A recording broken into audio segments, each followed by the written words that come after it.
నమస్తే, నేను సిరి.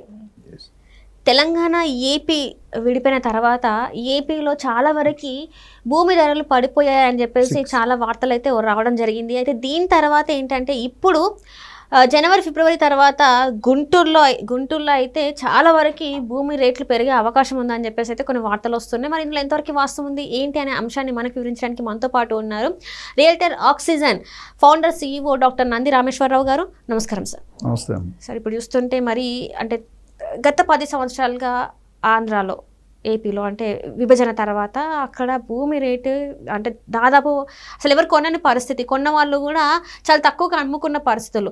కానీ ఇప్పుడు జనవరి ఫిబ్రవరి తర్వాత అక్కడ భూమి రేట్లు పెరగబోతున్నాయి అని చెప్పేసి కొన్ని వార్తలు వస్తున్నాయి. ఇందులో వాస్తవం ఉందంటారు? నేను అందుకే మీడియాని అప్పుడప్పుడు ఫైర్ చేస్తుంటా. ఇదిగో తోక అంటే అదిగో పులి అంటారు. అక్కడ జరిగింది 10% మీరు 70mm స్కోప్లో చూపిస్తారు. కొంతవరకు కరెక్టే మీరు చెప్పేది. అయితే సిబిఎన్ గారు సీఎం అయ్యి 3-4 నెలలు అయిపోయింది కదా. 5 నెలలు. ఆయన ఎన్నోసార్లు చెప్పుకున్నా is one of the best politician, best administrator, best CEO. ఆయన CEO అంటారు ఎక్కువ.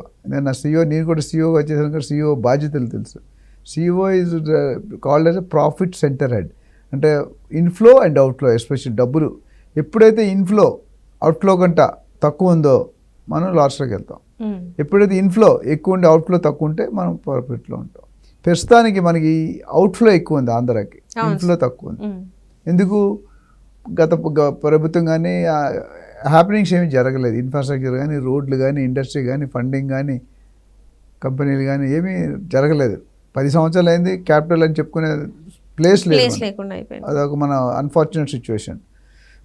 కాకపోతే గత 2 monthsగా to last 1-2 months especially in October నవంబర్లో చాలామంది ముందుకు వస్తున్నారు. పారిశ్రామికవేత్తలు ఏంటంటే అదానీ గ్రూప్ వచ్చింది, అంబానీ గ్రూప్ వచ్చింది, లోకేష్ బాబు యుఎస్కి వెళ్ళి Tesla, Microsoft, IBM, Google, Equinix data center కొన్ని కంపెనీలని ఆహ్వానించారు. సో వీళ్ళందరూ కలిపితే 1,50,000 2 లక్షల కోట్లు ఏపీ ప్రభుత్వానికి. మేబీ అది అమరావతిలో, ఇప్పుడు అమరావతి, గుంటూరు, విజయవాడ అనేది ఒకటే పాయింట్, ట్రయాంగిల్లో ఉంది. ట్రయాంగిల్ లవ్ స్టోరీ అంటారు కదా. సో ఒక పక్క అమరావతి నుండి విజయవాడ, అమరావతి నుండి Guntur. So equi distance triangle. మన పైథాగరస్ థియరంలో ట్రయాంగిల్ ఉంటాయి, స్క్వేర్ ఆఫ్ అది. అయితే నేనేమనంటే ఈ 2 లక్షల కోట్లు సానుకూలంగా డిస్కషన్స్ అయినాయి. ఇంకా పేపర్ వర్క్ జరగాలి, డాక్యుమెంటేషన్ జరగాలి. ఎందుకంటే అదానీ వచ్చాడంటే ఆయన IRR కడతానంటున్నాడు.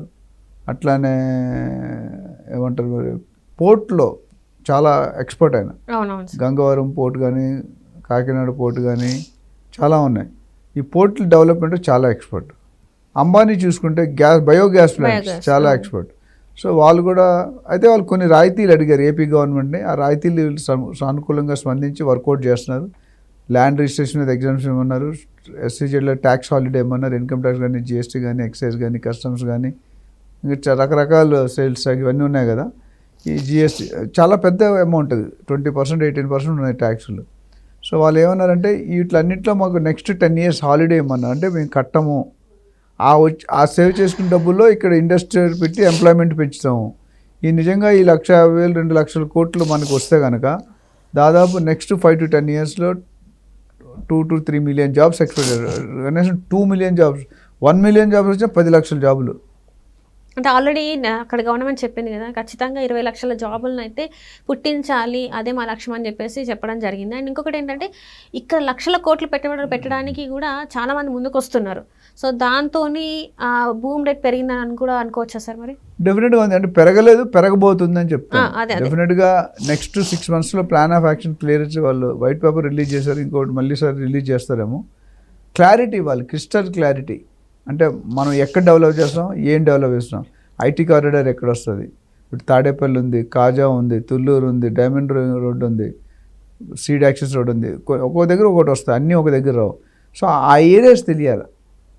ఇప్పుడు మెట్రో వస్తుంది అన్నారు, ఓఆర్ఆర్ వస్తుంది. ఓఆర్ఆర్ ఏ పాయింట్, సంగారెడ్డి, చౌటుప్పల్ డిక్లేర్ చేశారు కదా. అలా ఓఆర్ఆర్ ఎక్కడెక్కడ వస్తుంది అని డిక్లేర్ చేశారు. వీళ్ళు కూడా ఆంధ్ర స్టేట్ ప్లాన్ డిక్లేర్ చేసి ఎక్కడ ఇండస్ట్రీ వస్తుంది, ఎక్కడ కన్స్ట్రక్షన్ వస్తుంది, ఎక్కడ రిసార్ట్స్ వస్తాయి, ఎక్కడ హోటల్స్ వస్తాయి, సిటీ ఎక్కడ, హాస్పిటల్స్ ఎక్కడ, కాలేజ్, ఇంకా క్లారిటీ లేదు. వెరీ ఇన్ఫెంట్ బేబీ స్టేజ్లో ఉంది. ఈ ఫండ్స్ రావడం మొదలు పెడితే వాళ్ళ యాక్టివిటీస్ ఇప్పుడు ఒకసారి ఇండస్ట్రీలు పెట్టారనుకోండి 20 లక్షలు అంటే చాలా పెద్దది, చాలా పెద్ద మాట. వేలలో ఇవ్వడానికి కింద మీద అవుతున్నారు ప్రెసెంట్ గవర్నమెంట్లో. ఇప్పుడు రేవంత్ రెడ్డి గారు మన దాదాపు 40,000 50,000 ఎకరాలు 1 yearలో ఇచ్చారు. ఈ లెక్కన 20 lakhs రావాలంటే ఎప్పుడు అవుతుంది? 40 years పట్టాలి. కానీ వీళ్ళు దానికి భిన్నంగా మాట్లాడుతున్నారు. ఎందుకంటే యునైటెడ్ ఏపీని డెవలప్ చేసిన ఘనత ఆయనకు ఉంది. మిగతా సీఎంస్ కూడా చేశారు. Major contributor, is one of the major contributor. Cyberabad కానీ, ఐటీ కానీ, హైటెక్ సిటీ కానీ, గచ్చిబౌలి కానీ, ఫైనాన్షియల్ చంద్రబాబు నాయుడు గారి హయాంలో జరిగినాయి. దాని ఫ్రూట్స్ మనం అనుభవిస్తున్నాం. ఇప్పుడు అక్కడ కోకాపేటలో 20,000 నుండి 30,000 per square feet చెప్తున్నారు. చాలా పెద్ద 30,000 square feet అని ఎంత, 2,000 square feet కావాలంటే ఎంత అయిపోయింది? Not possible. మన నార్మల్ మనిషి కొనుక్కోలేడు.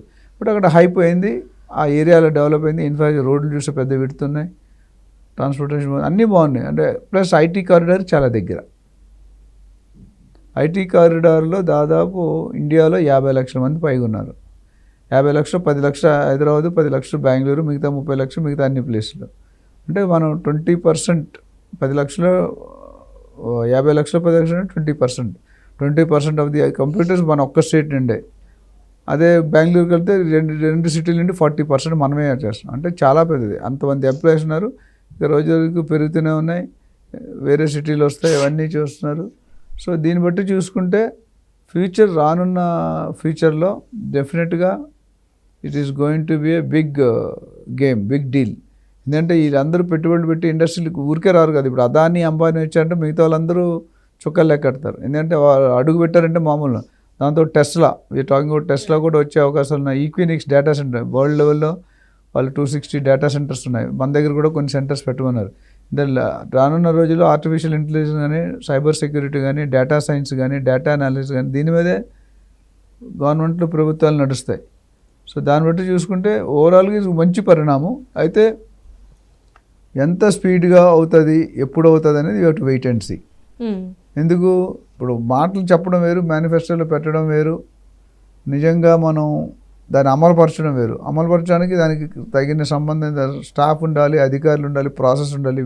తర్వాత ఇండస్ట్రీ పాలసీ, FDI రావడానికి పాలసీలు లిబరల్గా. ఇప్పుడు తెలంగాణలో కూడా మనం అనుకున్న SEZలు రావాలంటే ఏం చేయాలి?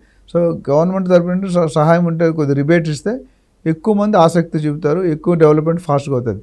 మనం పాలసీలు టైట్గా పెడితే ఎవరు రారు. ఇది చూసుకొని ఓవరాల్గా నేను చెప్పేది ఏంటంటే, ఈ 2 లక్షల కోట్లు ఇప్పుడు రాను ఇంకా మిగతా కంపెనీలతో మాట్లాడతారు. మేబీ 5 లక్షలు 10 లక్షలు తీసుకెళ్తారేమో. బట్ ఈ 2 లక్షల కోట్లు అన్నట్టు నెక్స్ట్ 2-3-4 yearsలో వచ్చేసింది అనుకోండి, మేజర్ డెవలప్మెంట్. అంటే అమరావతి చూపించుకోవడానికి ఉంటుంది. సో మొత్తానికైతే ఇంకా రానున్న కొన్ని రోజులలో అమరావతిలో అంటే ఇప్పటివరకు కొంత డల్గా ఉన్న వాళ్ళు ఎవరైతే ఉన్నారో వాళ్ళకైతే రే ఆఫ్ హోప్ కనిపిస్తుంది. అయిపోయిందని చెప్పలేము, అవ్వచ్చు అనే ఒక రే ఆఫ్ హోప్ కనిపించింది. Right sir, right. Thank you so much.